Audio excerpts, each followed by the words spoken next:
வணக்கம். நமது மீடியா செய்திகளுக்காக நான் நிரோஷன்.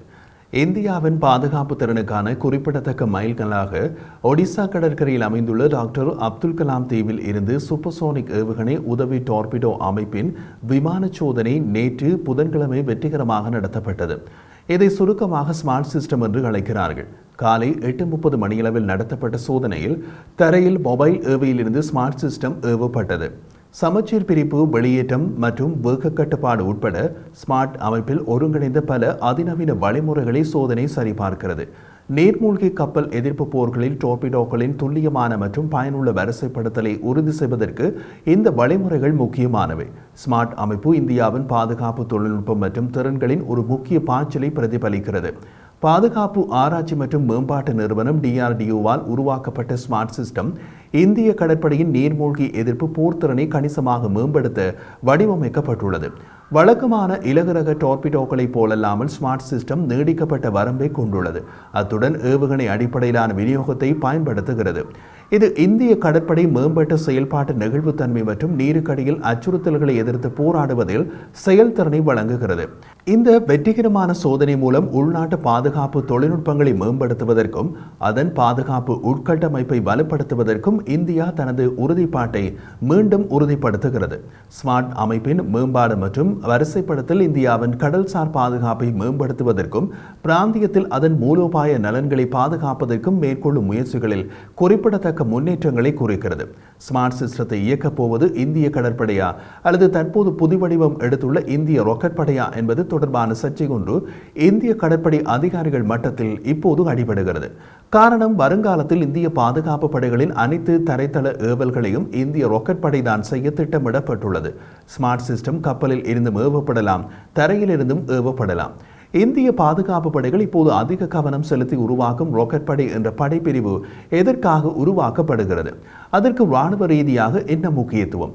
முதலாவது, இந்தியாவின் ராக்கெட் படை சீனாவை குறிவைத்து கட்டமைக்கப்படுகிறது. இந்தியாவின் ராக்கெட் படையின் பெரும்பகுதியை 150 முதல் 500 கிலோமீட்டர் தூரம் வரை சென்று தாக்கும் குறுகிய தூர பிறலை ஏவுகணை உருவாக்கும் என கூறப்படுகிறது.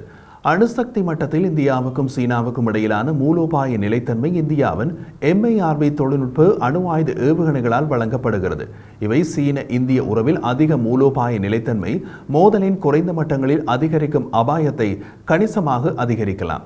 உதாரணமாக, இந்தியாவின் ஒருங்கிணைந்த ராக்கெட் படை இரு நாடுகளுக்கிடையே உள்ள சர்ச்சைக்குரிய எல்லையில் நடைமுறை கட்டுப்பாடு கோடு LACயில் சீன படைகள் குறிவைக்க பயன்படுத்தப்படலாம்.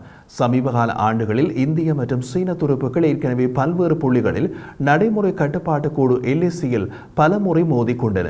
பெய்ஜிங் சீன பக்கத்தில் கணிசமான இராணுவ உள்கட்டமைப்பை கட்டியுள்ளது மற்றும் எல்லை கோட்டின் இந்திய பக்கத்திற்குள் நுழைவதன் மூலம் இந்திய இராணுவத்தை அடிக்கடி சோதிக்கிறது. இதற்கிடையில் இந்தியா தனது மவுண்டன் ஸ்ட்ரைக் கார்ப்ஸின் பிரிவுகளை உயர்த்துவதன் மூலம் சீனாவுக்கு பதிலடி கொடுக்கும் திறனை அதிகரித்துள்ளது. இமயமலையில் 2100 மைல் நீளமுள்ள சர்ச்சைக்குரிய எல்லையில் சீனாவுடன் குறைந்த அளவிலான மோதலை புதுடில்லி எதிர்பார்க்கிறது. அணுசக்தி மட்டத்தில் மூலோபாய நிலைத்தன்மை இந்தியா தனது ஒருங்கிணைந்த ராக்கெட் படையை வழக்கமான அளவில் பயன்படுத்துவதற்கான இடத்தை உருவாக்கும். இது வழக்கமான ராக்கெட்கள் மற்றும் குறுகிய தூர குரூஸ் மற்றும் பாலிஸ்டிக் ஏவுகணைகள் மூலம் சீன படைகள் மற்றும் உள்கட்டமைப்பை குறிவைக்க இது அனுமதிக்கும். இந்தியாவின் அணுசக்தி மற்றும் மரபுவழி படைகளின் தரமான மேம்படுத்தல்களுக்கு சீனா எவ்வாறு பதிலடி கொடுக்கும் என்பது இன்னமும் தெரியவில்லை. அதற்கான நேரம் இன்னமும் வரவில்லை. அணுசக்தி மற்றும் ஏவுகணை துறையில் இந்தியாவை ஒரு போட்டியாளராக சீனா பார்க்க தொடங்கியுள்ளது. இந்தியாவின் மூலோபாய ஏவுகணை படைகளுக்கு சீனாவின் பாதிப்பு அதிகரித்துள்ள போதிலும் பெய்ஜிங் அணு ஆயுத விநியோக திறனில் புதுடில்லியை விட எண்ணிக்கை அதிகரிப்பை தொடர்ந்து பராமரிக்கிறது. இந்தியாவின் அக்னி 5 ஏவுகணை சோதனைக்கு ஒரு நாள் கழித்து சீன அரசு ஊடகம் குளோபல் டைம்ஸின் வெளியிடப்பட்ட ஒரு கட்டுரை, ஏவுகணை திறன்களின் அடிப்படையில் இந்தியாவுக்கும் அமெரிக்கா, சீனா மற்றும் ரஷ்யா போன்ற மத்திய பெரிய சக்திகளுக்கும் இடையே இன்னமும் பெரிய இடைவெளிகள், தலைமுறை இடைவெளிகள் கூட உள்ளன என்று வாதிட்டது. சீனாவின் போட்டியாளர் இந்தியா அல்ல, அமெரிக்கா என்பது குளோபல் டைம்ஸின் வாதம். அவர்கள் அதை வலியுறுத்துகிறார்கள் என்றால் அதன் நிஜமான அர்த்தம் இந்தியாவின் ஏவுகணை முன்னேற்றங்களை சீனா தொடர்ந்து கண்காணித்து வருகிறது.